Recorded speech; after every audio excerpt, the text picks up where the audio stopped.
What's up? It's Alvin McClurkin, better known in the social media space as AJ Perfect, and this is Doing Too Much solo podcast. We're gonna call this one the Raw Cut, because at the end of every month, I'm going to give my own perspective. I'm gonna sum up what we talked about during the week, or just some random thoughts that I saw throughout the time, the period between the months end.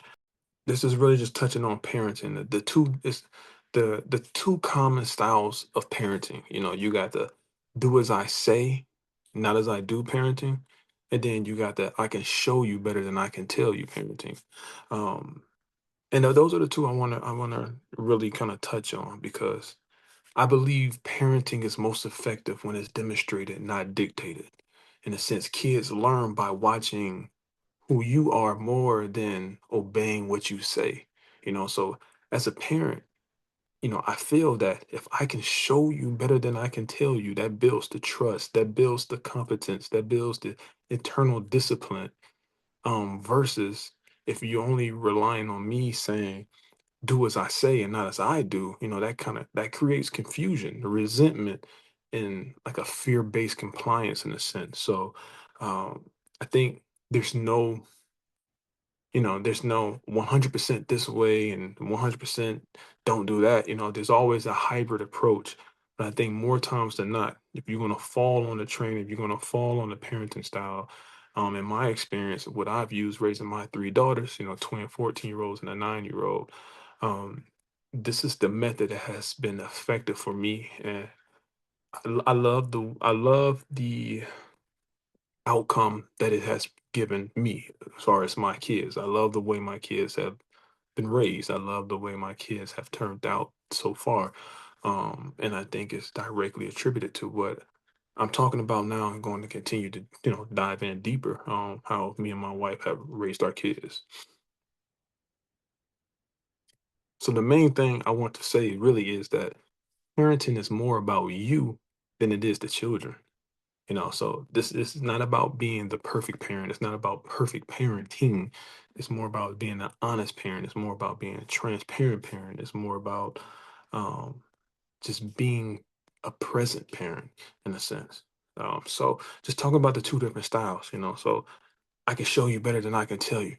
I love that. Like I can say things all day, but let me get down in the trenches with you. It's just like coaching. Like if when I was playing sports, you had these big fat coaches, or you had, telling me to run and you run till I get tired. Da, da, da, you doing all these things. Like, man, you can't even do like what are you saying? I don't even know if you could ever do this. Or you got doctors out here smoking that's telling you not to smoke or telling you that you need to work on your lung health or your oxygen capacity and doing all these different things. So you got all these, you got marriage counselors out here that's two and three times divorced. You got all these different people that's telling you to do things that they're not necessarily doing themselves, or that they're telling you to do things that's evidently not working for them themselves. I know everybody has a story, everybody's situation is different, but it's for me, is growing up, it was always best when somebody was telling me to do something through their actions. Because that and right there, I mean, that allows them, it allows them right now, allows me to regulate my emotions in front of my children so they can see me go through that progression. They can see me struggle. They can see me frustrated. They can see me happy. So they can know that these things are normal. They can know that there's nothing wrong with being either one, and to how to properly navigate it and how to properly get things done while you're in that state. Um, Apologizing when you're wrong, so like if I'm wrong, if I do something like, oh shoot, my bad, they be like, yeah, da, da, da, da, I did this, da, da, da, da. I'm like, no, you didn't. They're like, well, yeah, you told me to do it. Like, oh shoot, my bad. Yeah, you're right, my bad. Okay, cool. Then you kind of go from there. It's not a prideful thing, about it. So them seeing you do that makes it, as they grow, as they get older, it makes it more acceptable for them to do the same thing and not try to be defensive and hold on to a lie or hold on to being wrong for the sake of being right or not being called out on, because it's not about being right. It's about progressing. It's about getting better. It's about optimizing. Um, Also just working on healthy habits, mindsets, and just you know, visibly, having them see you do those things, having them see you eat right, having them see you exercise, having them see you work and take calls and go to their games. My kids play sports, so you go to the games and you on the call and you're doing this and you're helping them train, you're doing a bunch of things, having them see you do all these things. um is great, because they have something to mold, somebody that they love, trust, and respect. They seeing you do these things, and more times than not, kids want to emulate, whether consciously or subconsciously. But also, you explaining you get to explain the decisions behind um the why, or you don't hide behind your authority. That's what a lot of people do. They try to hide behind the authority by just telling you, do this, don't ask me questions. It's like, so from there, and from a kid's mindset, they don't really understand. Like they're like, all right, they're telling me to do this, but I can't ask questions. I don't know why. So they build some kind of, either like a resentment, or they build a distrust for authority. They all these things start to fester over time as it goes on. Because from, let's just say, from 1 years old to 16, that's a lot of period in between, that time where they're growing, they're developing, they're formulating their opinion and views of the world. They're hearing what their friends are saying, they're hearing their friends experience, they're hearing seeing what's on TV, reality TV, YouTube, social media influencers, all these different things that's not necessarily a true reflection of life, that they're getting input and influence from, that seems friendly, and then they see you telling them to do stuff and you're not explaining it, they're just yelling, or you're doing it but you're telling them not to do it. So all these different things are in their head, just kind of jumbled and messing around. So you want to be the path of least resistance for them when it comes to authority, when it comes to discipline, when it comes to just molding those habits. If they see you doing it, yeah, I believe that that's the best. So for me, like, that core belief in that is, children learn through observation first, trial and error second, and then instruction third. I mean, that's pretty much standard. I mean, I don't know what the textbooks say. I don't know what the PhDs in child psychology and all those things, but from my experience, without having all that, that's what I've seen. I know, even when, just like language, you learn another language, you don't learn how to write the you don't learn how to write the language first. You listen and mimic what your parents are saying, what your siblings are saying, what your family is saying. You learn, you pick up things. Mama, dad, cookie, milk, eat. You're doing all these different things. You're learning. You're not sitting down in a structured environment and listening to people tell you what to say and how to say it. You're just observing first. That's the first and the most permanent way, and majority of way most people learn initially, and then they continue on. That's how they ask you, are you a auditory learner, or are you a visual learning? All this, most times more people pick visual because they have to see it. Then trial and error, it's always second. They're gonna That's where the hard headedness come in. That's what kids do. They're gonna try it, they're gonna not listen, they're gonna try to do it a different way. So that's gonna be second. And then instructions, you telling them, that'll be the third way that they're gonna learn. Because all they're gonna learn from the observation, they're gonna learn from the trial and error, and then that's when the instructions are actually click and actually make sense. The only way for instructions to make sense, you have to be able to understand it. If I could tell you how to, somebody can tell me how to change a car engine all day. I go out there and I open up the hood, I'm gonna be completely lost. I'm not gonna know anything. Yes, I know that it says this, but I don't even know what that means. But if somebody takes me out there, open the hood, and I see them take the wrench and they unscrew that bolt first, that bolt second, that bolt third, they remove this, da da da, that's more likely to be ingrained in my head than them just telling me. So again, I can show you better than I can tell you. First parent style. That's the style that I have agreed with. Of course, it's a hybrid approach, versus the do as I say parenting. I mean, it comes with a lot of rules, low modeling, low, visual example, creates like an emotional reaction versus accountability, because most people, they'll just snap. It's like, just do it, or they just start yelling versus they won't apologize, like I talked about before. If they're wrong, they're just like, well, I said do this. Well, it doesn't matter. We'll do this now, so they're never really taking accountability. So then they get mad when their kids don't take accountability and they wonder why. Um, they expect the kids to lead to having to manage their feelings themselves, because they never really see the parent do it.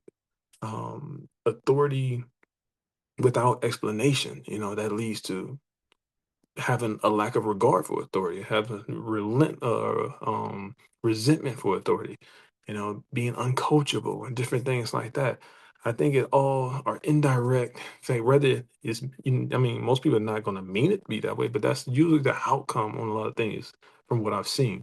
Um, and again, it comes from that notion of children should obey me because I'm the parent.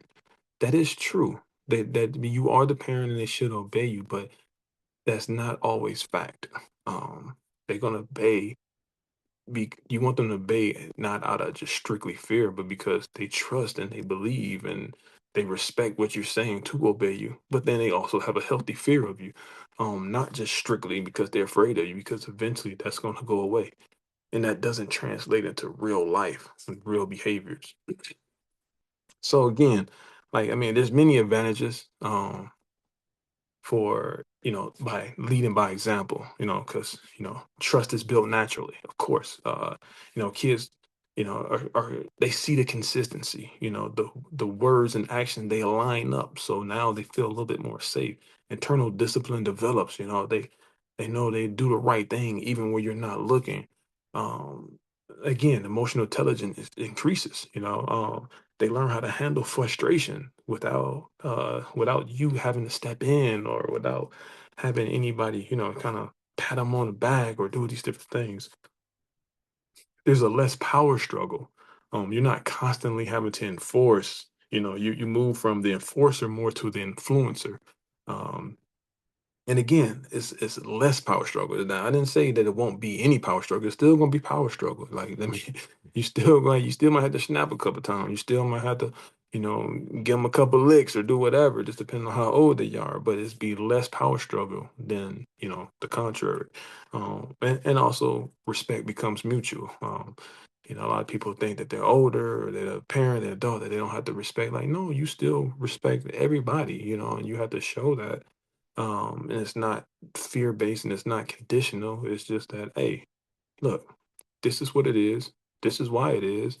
And we're gonna go from there. I'm gonna tell you a couple times, and I expect you to act accordingly. From there, they still going crazy doing what they want to do, then you can bring in other means and other matters. But more times than not, again, it's the long game. If you do it consistently enough over time, it's more beneficial. I mean, but there is challenges. Like again, there's no one size fit all. There are challenges to the do as I say, not as I do method, or not the do as my bad. There is challenges to I can show you better than I can tell you. Um, and really really the four key ones is it forces accountability on you. I mean, because that's hard. Like you can't fake it. Like your kids will expose you if in those gaps real fast. So you have to forces you to be able to do the things that you say you're gonna do, and, and not necessarily doing well, but at least be able to show you working on it. Like if you're not in shape and you say you're going to get in shape, you know it's going to force you to get up in the morning to do those things, those necessary steps, whatever it is for you on your plan to get in shape. And if you deviate from that, and at the same time you're harping on your kid about getting in shape and doing what they need to do, they're going to look at you and like you can't even commit to what you said you was going to do, but you're trying to make me or tell me what I need to do. um that's just, I mean, that's just the nature of it is. Adults even look at you like that.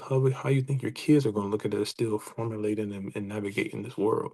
Um, Also, it's a slower process. The results are long term and lasting, but it's not immediate. It's not that immediate obedience versus, just snapping on it, just do it, da da da. Da."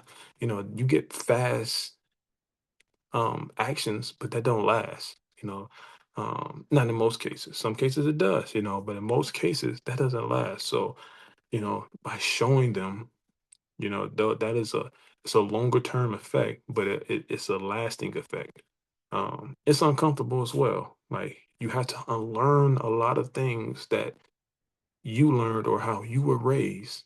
And so a lot of times you're gonna feel like you're flying in the dark. Like you got the blinders on. You don't really know, if you're doing it right. You're questioning yourself. Like, man, am I being too friendly? Am I not strict enough? Such and such said this, such and such said that. So it's gonna be real uncomfortable. It's gonna be a mental back and forth, you playing things out in your head. Um, but most of it is going to be from how you were raised. You may have been raised this way, so that may be good. You may not struggle with this piece, but a lot of people weren't, and a lot of people aren't. So they're going to find it more difficult to kind of break those, chains or those ties to just doing it how it always been done, just for the sake that that's how it's always been done, instead of challenging that notion, that perspective. And then it demands growth from the parent first. Always. You're on the plane. Always use the analogy. You're on the plane and they give the emergency briefing that says put your mask on first before trying to help somebody else. Because if you pass out, you ain't gonna be able to help nobody. So even though you want to help your kids, even though you want to help the elderly, your parents or whatever, you must make sure that you're fully capable and you're in the capacity to do so. So you have to demand growth from yourself. You have to make sure you protect yourself by putting that mask on before you can assist or help anybody else. And most people are not taught this. They're always taught, oh, you put those kids first. Oh, you do this. Oh, you got to do that. Oh, I haven't gone on vacation because none the kids, nah, nah, nah, nah. No, like you have to protect your health. You got to protect your mental. You got to protect your emotions. You have to protect your growth as a parent, as a person, as an adult, because you're still growing too. In many cases, we all still kids in a sense. We were kids that had kids. We never really figured it out. You figure it out as you go. And that's why grandparents have more fun because they really ain't got to figure it out. They can just enjoy the kids because they already know, they've been through it, in a sense. But I mean, so that those are some of the challenges with it. Again, like I say, it's not going to be perfect. It's no perfect system. I like the hybrid method, but more times than not, 80-20, 90-10, I'm going to show you and I'm gonna tell you. You know what I'm saying? But I can show you better than I can tell you. But I'm gonna do both. But I'm gonna show you first. That's always my first. But there are advantages to, like I say, there are advantages to do as I say parenting style versus what I do. It's short term, control. You get immediate action. It works quickly in that moment. Regardless of whether it lasts or not, if you need something done in that moment, you kind of overwhelmed, overstimulated. You got a lot of things going on, and you got no time for explaining. You got no time for this whole buddy buddy method or whatever. And I don't have time to even show you. Like, I need you to do this right now, and if you don't, this is gonna happen. So that's that quick temporary fix in the moment. There's a clear hierarchy. Some parents feel safer with a firm hierarchy. Like, look, I'm the parent, you the kid. Shut up, do as you told.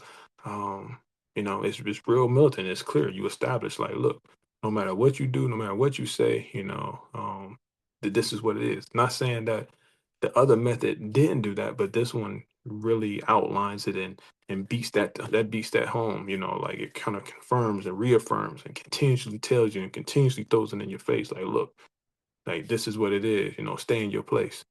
And then it's a familiar structure. Like I say, it's more comfortable. It's not uncomfortable. Most people were raised this way, and many parents repeat how they were raised and what they know instead of challenging it.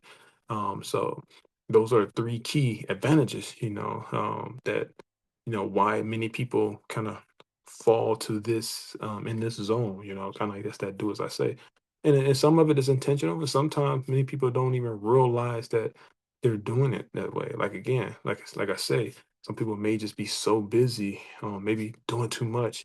They have a lot of things going on that this is the only way in that moment that they know how to respond. Because again, things that are familiar, things that that has been done before, that you have seen before, that's the first that becomes instinctual. It's really hard to rewire those things. But again, there are many flaws to the do as I say. It creates confusion. The kids notice BS and hypocrisy and all those different things before they even could put a name to it. They know it. They start looking at you sideways. They start talking back. They start doing these things. Negative fear-based compliance. You begin to the kids begin to behave to avoid punishment, to builds a bad relationship with authority.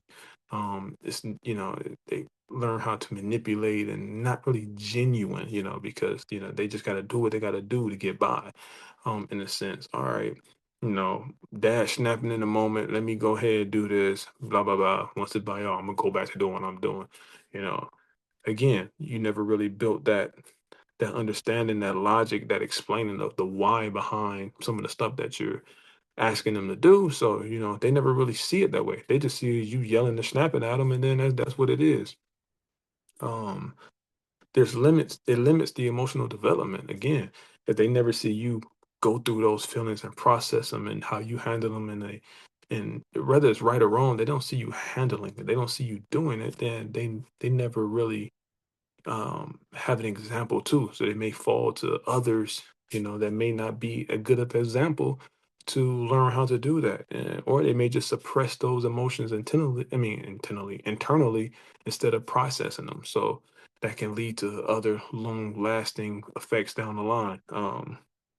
And again, just to reiterate, it teaches performance, not integrity. They learn how to hide, they learn how to suppress. They don't necessarily grow in that way.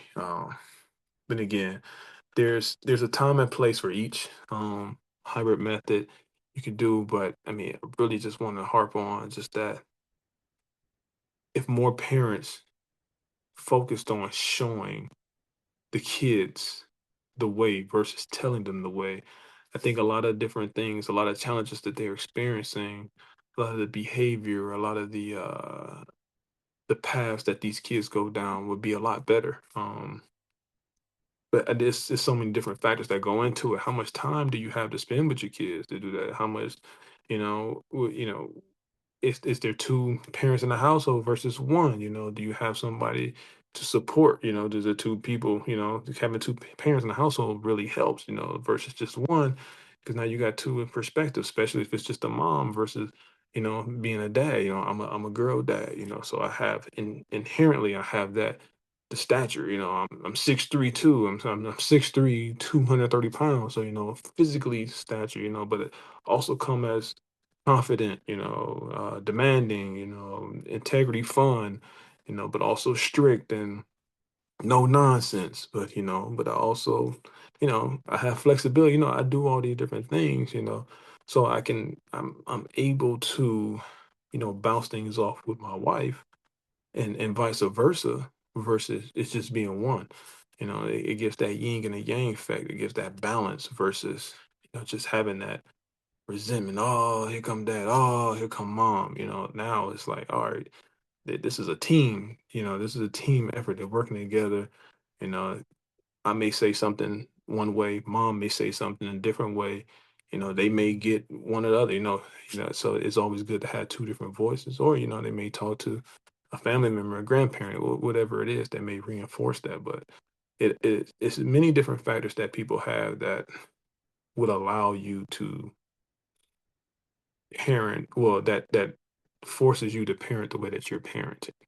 Um, in my situation, this allows me to parent the way that I parent, and I think it's the best way. Again, like just that philosophy, that hybrid approach. I look at it as like a respectable fear. Again, I'm dad, that inherent presence, a strong, confident, caring, reasonable, fun, zero tolerance. But I'm being a girl dad, so I'm liable to bend the rules a little bit, kind of melt in their arms, give them the hugs, be soft at the same time, show emotion, just do those different things, but also bring that type of balanced energy, or dynamic energy to kind of go with whatever flow. Boundaries, with explanation. Look, they're like, again, we are that hierarchy. We are the parents. Sometimes, it's like, look, you need to stay in your place, but at the same time, this is why. This is why we say no. This is why we say yes. This is why it's a maybe. Just the different things. Boundaries with explanation. Accountability is big. Accountability is modeled, not imposed. So I'm holding myself accountable. So if I'm holding myself accountable, what you think I'm gonna do to you? But also you see the results of me holding myself accountable. You see the results of my success. You see the results of my health. You see the results of the things that I'm able to do and that you're able to do because of the things I've done. So accountability works. Accountability is something that's necessary. It's not something that you're just not being held to when you turn 25 or 30 years old, and now you got to figure out what this really means or why is this so uncomfortable. And again, authority by default is maintained through consistency. you know yes, I'm the parent, you're the kid, but I'm consistently doing the things that I say. I'm consistently showing you how to do the things that I want you to do. I'm consistently reacting to certain things the same way. So if you're doing something negative, I'm not sometimes laughing and joking about it, and I'm not sometimes getting on you about it. It's a consistent approach, it's a consistent reaction, it's consistent. But I'm also willing to learn too. So if I find out that, oh man, I may not need to react this way, or I need to change my view on these different things, then they know that I'm not stuck in my ways as well. They know that, hey, if dad figures out or knows that he's wrong, he's going to change. He's not going to just stay stuck in his ways, just because he is who he is, or just because he's dad and I'm a child. So they know, and it gives them permission to be able to change as well. Again, parenting is about leadership, really, at the end of the day, and leadership without being an example is just manipulation or forceful dictatorship in a sense. So if I was to leave y'all with anything, that'd be it. But again, I said a lot, but just to kind of give you like just some real life examples, I think goal setting openly is a great way to kind of establish that I can show you better than I can tell you. Sense. And it's not better than I can tell you either, I mean, it's just the way the words are used, but it's I can show you and I can tell you. But goal setting openly, planning, grinding, struggling, failing, sacrificing, just them seeing you do all those things openly and normalizing that, just to know that that's just a part of the process. You know, all these peaks and valleys are all part of the process. So we set goals together. I have goals. They'll set their goals. We'll say them. So when they see me getting up in the morning to go work out, when they see me prepping and cooking food, when they see me like, hey, I gotta I'm gonna be like 5 minutes late to the game, or I'm gonna leave 5 minutes early, or I'm gonna drop y'all off so y'all can start warming up, and I'm gonna go jog around, while y'all doing this, or I'm gonna drop y'all off. I'm gonna go get on this call because I need to, try to get this deal, just whatever it is, when they see me actively approaching and working toward my goals, and they can see the successes, they can see when I fail or stumble, they can see the sacrifices that are needed, it's all normal to them. So, it's not woe is me when it's time for them to do things. So when they have a goal to go D1 for softball, flag football, whatever it is, they have a goal to get athletic scholarship. They have a goal to be, the next YouTube star. They have whatever it is. They know that those lumps and bumps and highs and lows and success and failures and accolades are all part of the process, because we do it together. They see it, and and it's not coming to them all at one time. When later in life, they grew up in it. Um, Also, just accepting when I'm wrong, or just when you're wrong in general. Not making a big deal about it. Learning from it, not dwelling on it. Um, you know, they get to see you mess up, and I think that's one of the biggest things for kids is to see their parents mess up. It's not going to diminish that Superman or that Supermom, Superwoman idea they have of you. A lot of people think that it will. No, it's actually going to increase it. because more times than not, you're gonna get up, dust yourself off, and then you end up succeeding. When you watch any superhero movie, they're always, it's always that climactic moment where, all hope is lost and that hero gets back up and finds a way to persevere and ends up saving the day. It's the same thing. Just seeing that, it's like, oh man, that's real. I can do that. And also it lends and it leads to teachable moments, whether you say it or not. You don't have to speak on every teachable moment. But as the kid gets older, they can see it. They can process that, and they're like, oh man, that's what they were talking about. They can use that example. Um, and also my kids are athletes, so their dad and mom were athletes, and dad or mom were and still are athletes as well. So we're active, we're eating, we're training, we sacrifice things. They see that, and when we tell them things, they can trust what we're telling them is going to be right or effective. In a sense, they still may not want to do it, but they know what we're telling them is good stuff because they see us doing it. They see the success that we had, and they see us constantly changing and evolving. So, if we can go through an experience and kind of work the kinks out and we pass it on to them, that's less things that they have to go through and struggle with. Um, but then also you have the moments where it's the do as I say, not as I do. Like they know that I drink alcohol, if it's not all the time. They don't see me do it all the time. They just know that I do, whether they see it or not. But however, I tell them like y'all still developing. Your bodies are still developing. Your minds are still developing. There's stuff you still got to learn how your body reacts. To certain stimulants, how it reacts in certain stress situations, just a bunch of different things. So like the time isn't right for you. I didn't start drinking till later on in life, whatever it is, you're gonna do what you're gonna do. But look, this is why it's like, you can't have this.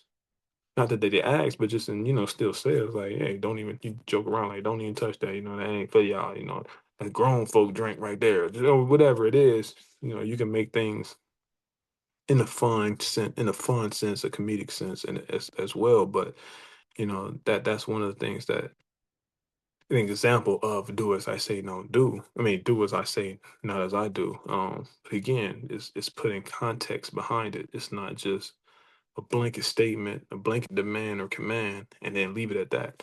And not every case will warrant that, but and that's one of the that's one of the examples that's definitely something that you can do. So I mean, you got to remember, kids are always watching your habits more than they're listening to your lectures. And really, to close it off, just want you to ask, like, who are your kids becoming by watching you?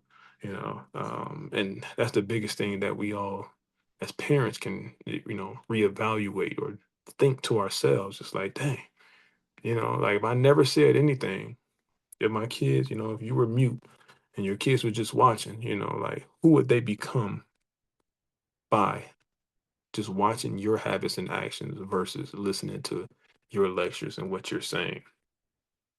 And then you go from there because we don't raise kids. We're raising adults. It's just as if you go to the store and you want to start a garden. You're not growing a seed. You plant a seed.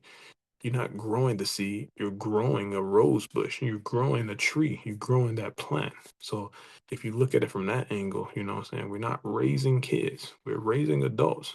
We planted the seed already, and these kids will become this. So the goal is not to raise big kids. Our road is to raise thriving, functional, educated, and beautiful, creative, intellectual adults. Um, and then just I'll just part with this too. If you notice most like speeches when people win awards or you're hearing people talk on TV and they give an example of things that they learned and all the things like, well, such and such used to say this, da da da. You always hear adults when they talk about their childhood, they talk about what their grandparents said. Oh, my grandma always used to say, my granddad always used to say. But then you always hear what about their parents? They always talk about what their parents did. They always say, "Man, I watch my mom get up and work 2 and 3 jobs, come home, cook us meals. I watch my dad do this, do that, do that." They never really talk about what their parents said. It was always what their parents did. If anybody they was talking about said anything, it was with the grandparents. So that's just further kind of solidifies, or just to kind of wrap up this, is the kids are always watching. They may not always be listening. Keep doing too much. It's AJ perfect. I'm out.